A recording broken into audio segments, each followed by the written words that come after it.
So today's video, I want to evaluate fiscal policy. So if you remember, fiscal versus monetary. Monetary is the Federal Reserve, interest rates, money supply. Fiscal policy refers to government spending and changes in taxes, and those have constraints as well as advantages. So the constraints, the big one is political pressure, right? Especially if a political party needs to increase taxes or decrease government spending, right? Another word for that is austerity. That can be incredibly unpopular. And keep in mind, for governments, their main focus is to remain in power, right? So what's the point of cooling down a economy facing inflation if you're not going to be in charge because of unpopular political policies? A great example of this was in 2018-19, the French government. They wanted to get rid of the negative externality of fuel, right? Fuel creates negative externalities called pollution. So what they did is they added extra taxes towards fuel, trying to push people right towards battery, solar. But what happened is the group most hit by this was essentially poor and middle class people, right? These people still need to drive cars, right? They still need to use transit, and that created great protests. So it's a great example of where you can't just think of people as like diagrams and numbers, right? You have to think about how they'll react as human beings. One more thing I wanted to add to this is that when it comes to this type of politics and taxation, keep in mind that most countries, people are somewhere in the middle, right? United States, for example, on one hand, you have people that actually want no income tax. They want, 0% corporate tax. But on the other end, you have people that are saying, hey, let's tax the rich by like 70%. But with that said, most people are somewhere in the middle. There's a general understanding that some taxes are needed, to run society, but also people don't like high taxes. Another issue with fiscal policy is time, right? Unlike interest rates that can be changed in days or weeks, you can't just change corporate tax or income tax overnight. It's a process that has to go through Congress, and there could be a time lag. A great example of this is the COVID-19 stimulus check. Even though the government, right, spent a bunch of money to send people, not everyone got the money. When they did, maybe they didn't go through. There were other issues. Number 3 is sustainable debt. Governments, like people and businesses, have a certain amount of debt, right? Certain amount of money that they owe. And the more money you owe, the bigger problems it can create. And higher debt limits future flexibility. So most governments would like to keep their debt low so that when they really need it, let's say like a natural disaster happens, they want to pump money into the city that's been hit. That is possible. Now, an example of this would be Greece. Greece, after the 2008 financial crisis, their whole system collapsed, and that meant that they didn't have any money. Think of the G, right, and cigarette XM, to spend on anything really. So they actually had no choice but to practice austerity, right? Whether this was cutting public wages, pensions, as well as government investments. Now, the negative impacts, right, kind of along this line of sustainable debt also includes something called crowding out, which I would want to touch upon right now. So crowding out refers to government borrowing impacting the private sector. So it looks a little like this. So originally, so this is our original curve, no government. You can see that demand meets supply, that the borrowers are willing to borrow $200 billion with a B if it's at about 7% interest rate, right? This is what we call the equilibrium, right? There's no government intervention. There is an agreement among the private lenders as well as the private borrowers that about 7%, $200 billion. But this is where it gets interesting.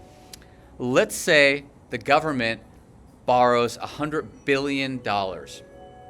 So they are borrowing on top of the private demand. So when the government borrows that money, it shifts the entire demand curve because now they're crowding, right? The demand is no longer just the private sector, but also the public sector. So what has that done? That has moved our equilibrium, as you can see, from point A to point B, which means now the total borrowed is $250 billion and at a higher interest rate of 9%. Now, this is kind of a real bummer for the private sector, right? Because the private sector if we remember this original line here, right? Let's look at this original line. At 9%, they only want to borrow 150 billion, right? Because the higher the interest rate, you want to borrow less, right? Lower interest rate, you want to borrow more. And because the government has shifted this entire demand curve, our new equilibrium now is at 9% at 250. But keep in mind, even though we're at 250, 100 of that is the government, right? The private sector is only borrowing 150 billion from the new curve. So this is a classic example of crowding out, where the private sector used to borrow 200 billion at 7%, but now they're only borrowing 150 billion at 9%. So it's a double whammy. They're borrowing less and they're paying higher interest because the government is crowding out. And there's a quick kind of metaphor. For those who want to look at the metaphor, please pause it. Otherwise, I'm going to keep this party going.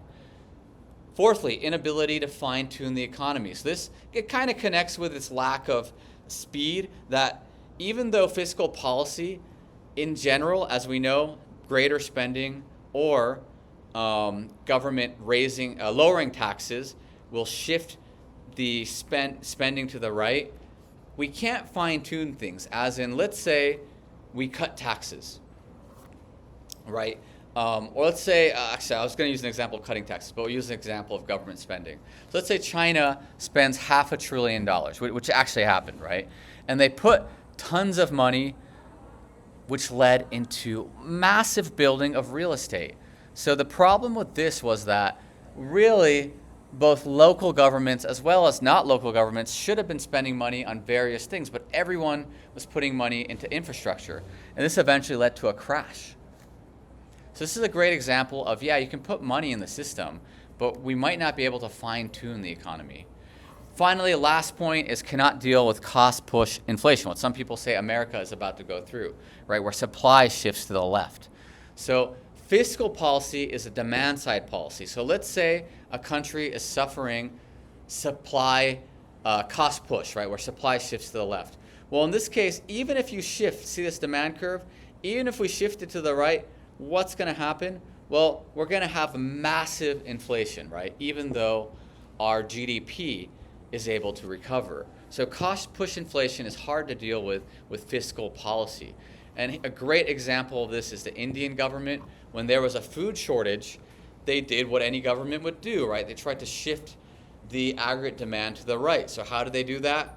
Provide the farmers with subsidies, tax breaks.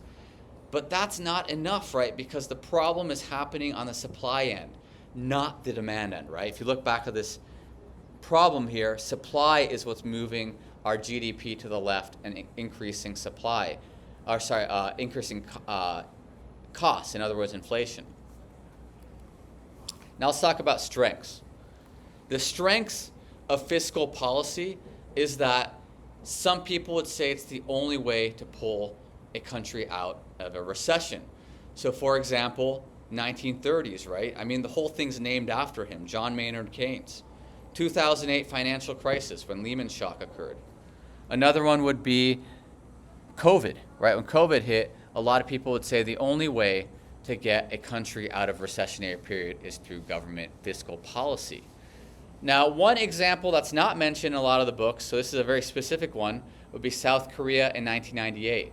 They had, I think it was called the gold shock. I might be wrong, don't quote me on it.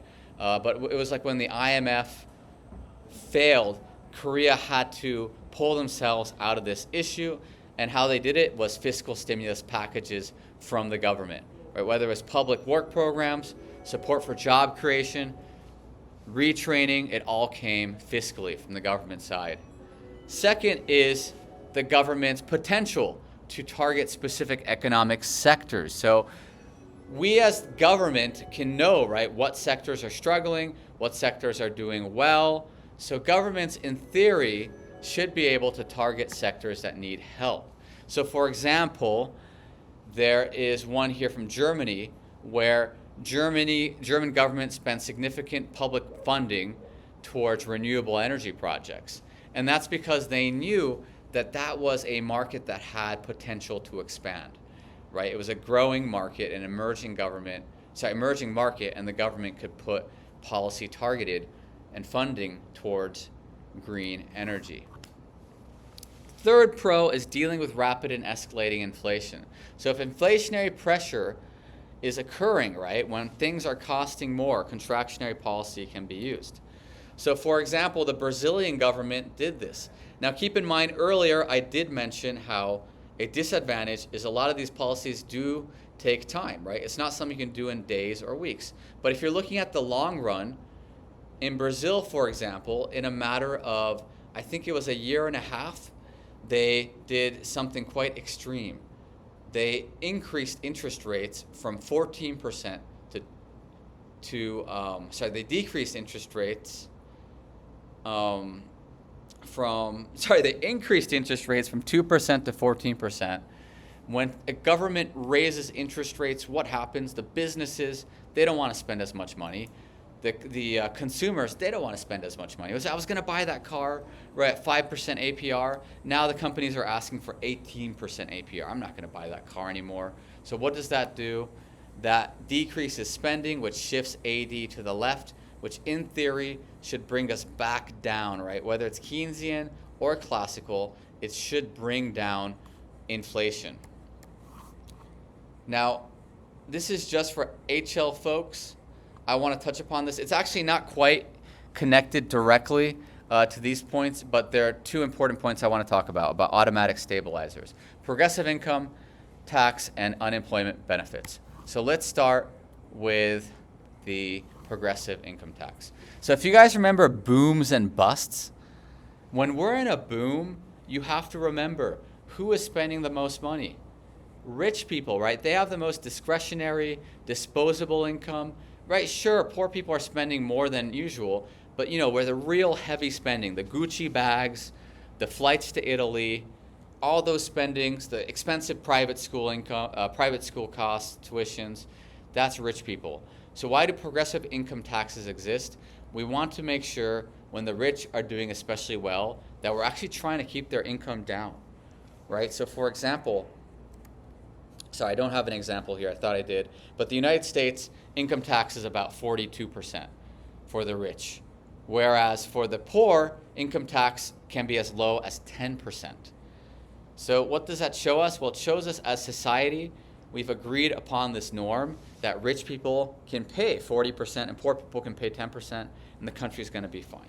The other ideology or theory sort of behind that is that, let's say a poor person, is making $20,000 a year, $15,000 a year. Well, that money is not going far, right? They pay rent, they pay for food, and that's it, right? There's not much extra money left over. So the idea is that we don't want to hurt those individuals too much by taxing them. Whereas the rich person, let's say, is making $500,000 a year, it shouldn't, in theory, make a huge difference whether they're taxed 30% or 40%, right? They're still living a luxurious life. Now, the other automatic stabilizer is more directed towards the poor, unemployment benefit. So yes, rich and middle class and poor can make unemployment, so that's when they're not working and they're still looking for jobs. The government will support them. And the philosophy behind that is we don't want poor people when they don't have jobs for the kids to starve, right? We want them to have, and this is a great word to remember, a social safety net, right? A social safety net means they have the capacity to survive even during bad times. So on that note, that's it with there. I know the automatic stabilizers didn't quite link in directly, but I wanted to include it. I'll try to drop one more video by tomorrow, especially because we have that test tomorrow on fiscal versus monetary policy.